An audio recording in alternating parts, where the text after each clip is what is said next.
বন্ধুরা, হাদিস শরীফে আছে, তোমরা আসমানবাসীদের তোমরা জমিনবাসীদের উপর দয়া করো, তাহলে যিনি আসমানে আছেন তিনি তোমাদের প্রতি দয়া করবেন।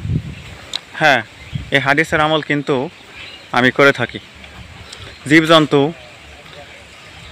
এর প্রতি আমার কিন্তু আলাদা একটা ভালোবাসা বা অনুরাগ রয়ে গেছে। পিঁপড়া বা প্রজাপতি বা অন্য কোনো প্রাণী যদি অসহায় থাকে, আমি কিন্তু সেগুলোর নানাভাবে সেবা করে থাকি।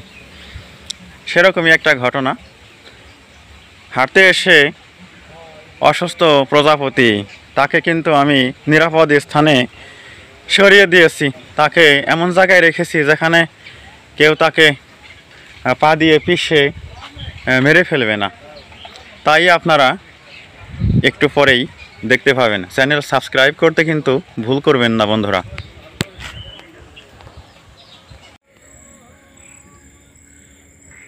রাতে হাঁটতে হাঁটতে পথে এই প্রজাপতিটা খুঁজে পেলাম।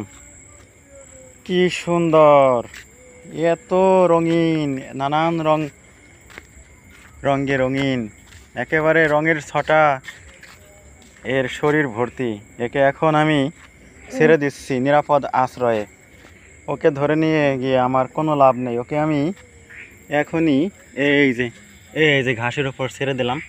ও ওর আশ্রয়ে চলে যাক, আর আমরা আমাদের গন্তব্যস্থানে চলে যাই। বন্ধুরা, ভিডিওটি কেমন লাগলো বন্ধুরা অবশ্যই কমেন্টে লিখবেন, আর চ্যানেলে সাবস্ক্রাইব করবেন। ধন্যবাদ।